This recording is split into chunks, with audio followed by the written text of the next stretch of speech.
Tonight on the Karan Chronicles, PM Narender Modi vowed to identify, track and punish every terrorist and their patrons. Hours after the gruesome terrorist attack in Pahalgam, India has launched a full-blown diplomatic surgical strike on Pakistan.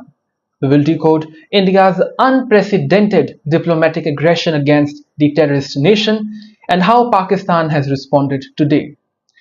Good evening, you are watching the Karan Chronicles live, where we make sense of the global events with straight facts and sharp analysis. Also coming up on the show, a devastating night in Kyiv, the capital city of Ukraine. Russia unleashes its deadliest strike in months just after President Donald Trump publicly blasts Ukraine's President Zelenskyy. Is this a coincidence or a consequence? We will break it down. Meanwhile, 12 US states are taking Donald Trump to court over his sweeping trade tariffs. Is America now divided on how to deal with the global economy and, most importantly, the Trump tariffs? We dig into the legal storm brewing in Washington. And finally, from luxury bag to yoga pants for $5, China's flood of cheap goods is shaking the very foundation of global manufacturing. How did they pull it off? And what does this mean for the rest of the world? All this is lined up. Let's begin. When a nation bleeds, it doesn't whisper, it roars. In one of his most powerful public declarations in recent times, Prime Minister Narender Modi addressed the nation with a statement that rang like thunder across the global stage. India will identify, track and punish every terrorist and their patrons. These were not just the words. They were a vow, an ultimatum, a warning. He spoke in Bihar, but his words were aimed beyond the borders. We will pursue them to the ends of the earth, he said, promising a punishment, a revenge so fierce that it would shake the very foundation of the terror networks in this terrorist country. This wasn't just about justice, it was about deterrence. India is signaling a shift from passive condemnation to assertive retaliation, something that we have seen in past as well. The Pahalgam attack was one of the worst in recent memory. 26 innocent people killed, 26 innocent tourists slaughtered in a cold-blooded manner. Targeted based on their religion, those who couldn't recite a verse were shot. It was brutal, it was inhuman, and it demands more than just grief. So what has India done since? The response has been swift, layered and strategic. What followed this terror attack was not a military strike, well, not as of now, but something equally decisive, a diplomatic surgical strike. Within 48 hours of this attack, India began dismantling one diplomatic channel after another, not with missiles, but with memos, expulsions, and hard-hitting measures that made one thing very clear, crystal clear: this time there would be no return to business as usual. First came the suspension of Indus Waters Treaty. This is a 64-year-old pact with Pakistan that had survived wars, coups, and decades of animosity. For the first time in history, India halted talks under this treaty and recalled its commissioners. It was a message to Pakistan. The old rules of engagement are off the table now. Then came the closure of the Atari integrated checkpost, the only land route through which India and Pakistan trade goods. The route accounted for over 4,000 crores in trade last year, mostly benefiting small businesses and exporters in Pakistan.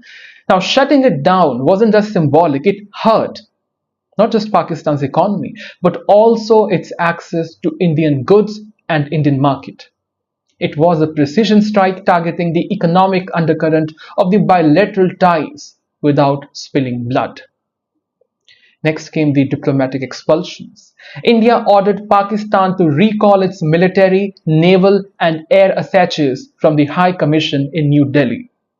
These are the senior defense personnel who represent strategic cooperation. Their removal signals a complete freeze in the military dialogue. Meanwhile, India is also recalling its own attaches from Islamabad. It's a full-blown withdrawal, the kind of move countries take before relations hit rock bottom. Something I believe that should have done years ago. Perhaps the most striking was the suspension of the SAARC visa exemption scheme toward Pakistani nationals, a move that has rarely, if ever, been used. The scheme allowed politicians, diplomats, and select business people to travel visa-free from across South Asia. Now, Pakistanis under that scheme just have 48 hours to leave India. Even in the worst periods of hostility, these exemptions stayed intact, but this time even that courtesy has been withdrawn. See the whole situation. Together these steps form a coordinated, deliberate pattern. No chest thumping, no border shelling, no quick airstrikes, just calculated, led retaliation as of now. A diplomatic surgical strike, the aim to isolate Pakistan internationally, squeeze it economically, and communicate to the entire world that India will not tolerate terror, not even diplomatically. Pakistan's response to India's diplomatic strike has been desperate and frankly laughable. In a stunning display of hypocrisy, the same country that harbored terrorists responsible for the massacre of these innocent 26 people in Pahalgam is now trying to paint itself as the victim of this whole situation. Islamabad's decision to suspend the Shimla agreement, shut down the Wagha border, cancel SAARC visa and expel Indian diplomats is nothing but a dramatic tantrum, a poor man's mirror to India's calculated and justified actions. The irony is, dear viewers, that nearly every move by Islamabad is a carbon copy of India's decisions, but here is where it gets downright outrageous. Pakistan, the global sanctuary for extremists, now warns that any Indian move to divert water under the Indus Waters Treaty will be treated as, and I quote, an act of war. An act of war? This forms a nation who soil trained, armed and sent the killers into Kashmir. The truth is out, Pakistan's mask is off and the world sees it now. Not as a peace-seeking state, but as a panicked patron of terror, flailing in the face of global exposure. Prime Minister Modi's words were fierce, the Indian government's actions were firm, but the real test is what comes next, because terrorism doesn't end with a speech or a single response. It ends when the system becomes smarter than the attackers, when the country stays united, and when justice isn't just promised, it is delivered to the people. India is wounded, yes, but it is not weak. This is a country that doesn't forget and doesn't definitely forgive. To those who think they can break our spirits with bullets, know this, we will come for you. This time it's different. This time the line has been crossed and India is not turning back. Just hours after Donald Trump fired off a blistering attack on Ukrainian President Volodymyr Zelenskyy, the skies over Kyiv lit up with destruction. Russia launched one of its deadliest assaults on the Ukrainian capital city in months, a brutal barrage of missiles and drones that killed at least 9 people and injured over 70. Fires erupted across neighborhoods, debris rained down, and emergency workers raced through the smoke and rubble to pull survivors out from the ruins, this chaos. This is Kyiv's worst day since July. Ukrainian President Volodymyr Zelenskyy, who was in South Africa for a diplomatic trip, a diplomatic tour, immediately cut it short. He had just met with the President of South Africa and was also scheduled for further engagements in the times to come. But after the attack, he turned his focus back home. The timing couldn't be more dramatic. Hours before the airstrikes, Donald Trump has taken to his favorite social media platform, Truth Social, to lash out at Zelenskyy, accusing him of stalling peace talks. Trump's criticism centered on Crimea. Zelenskyy has reaffirmed Ukraine's position. Crimea is Ukrainian, full stop. But Trump, angling for what he calls, and I quote, quick deal, wasn't pleased. The statement made by Zelenskyy will do nothing but prolong the killing field. This is what Trump posted. He claimed the war could have been ended already and suggested Ukraine should have acted on Crimea years ago if they wanted it so badly. Then adding fuel to the fire is Trump's deputy J.D. Vance, chimed in with a warning: if Kiev and Moscow don't come to the table, the US might walk away from its role as the mediator. Vance even floated a plan to freeze current battle lines, a thinly veiled suggestion that Ukraine accept some Russian control. For Zelenskyy, for anybody, that's a non-starter, big no-no. While Trump talks peace, Russia fires missile.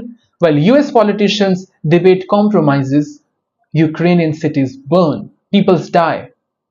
And once again, ordinary people, not politicians, are paying the price, are dying, giving their lives. Back in Kiev, Mayor Vitali described a city shaken but not broken. Drone wretched set off more fires and 2 more civilians were injured in the attack on Kharkiv, another northeastern city. It is a reminder in Ukraine that peace isn't a tweet away or a handshake away. It's a survival day after day. And with global powers growing impatient and internal pressure mounting, President Zelenskyy now finds himself in a fight of 2 fronts. What are these 2 fronts? One with Russia and the other with the shifting Western politics, especially President Donald Trump. The battle over tariffs in the United States just turned into a full-blown constitutional clash. A dozen American states, led by New York, has filed a lawsuit to stop President Donald Trump, sweeping tariffs that have disrupted the global trade market and have sent shockwaves through the global economy, not just the American economy. Now, what is the core of their argument? The core of their argument is that Trump simply doesn't have the authority to do what he's doing, and that only Congress can impose such levies. That is their argument, filed in the US courts of international trade.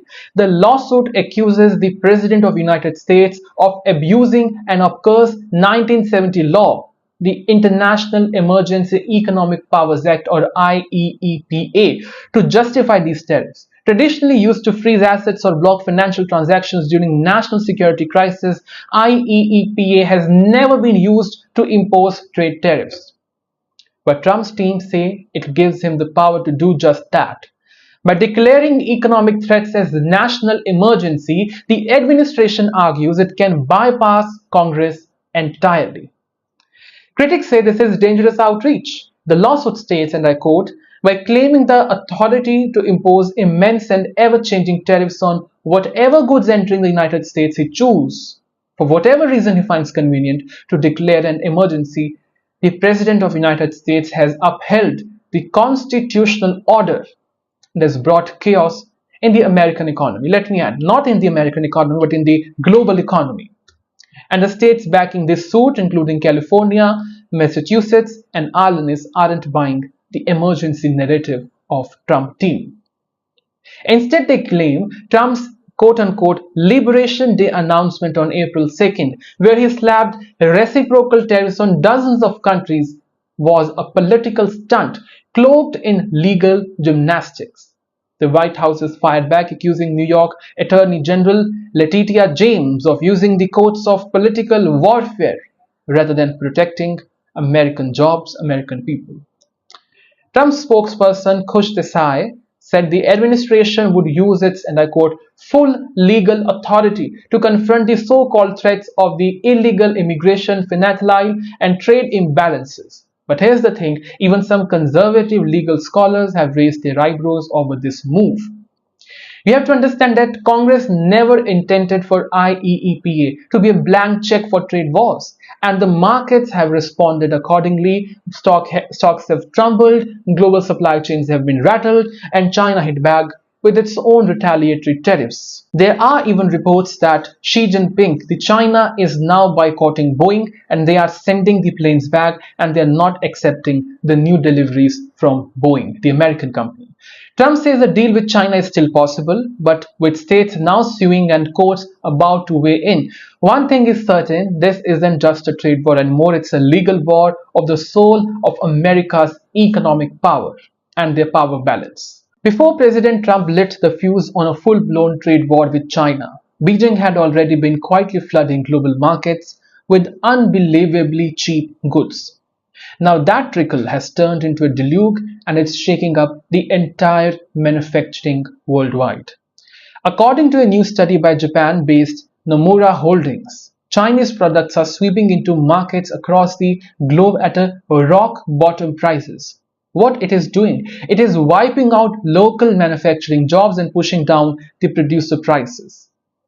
Their researchers examined trade data from 45 different countries and found something striking, a correlation. The correlation is that the more a country imports from China, the harder its domestic manufacturing gets a hit. Take a country like India or Vietnam, for example. Both are seeing a surge in Chinese imports, but that influx is directly linked to a slump in their local production lines. This is the whole equation. The math is simple. When factories can't match Chinese prices, they shut down, and when production slows, so do the economies, and that's happening worldwide. This wave of Chinese exports didn't start when Trump entered the White House or when tariffs came into place. In fact, Nomura's team, led by the economist Rob, notes that China has already been exporting cut-price goods long before Trump even launched his first set of Trump tariffs. But in 2025, as tariffs from the US kicked in hard, China ramped up its export machine, flooding Asia and other emerging markets with even cheaper knockoffs priceless products. That led to record-breaking numbers of global trade investigations into Chinese dumping practices. Governments started pushing back, but the damage was already spreading, the damage was already being done, and it's not just the factories that are feeling the heat. We have to understand from the other perspective as well.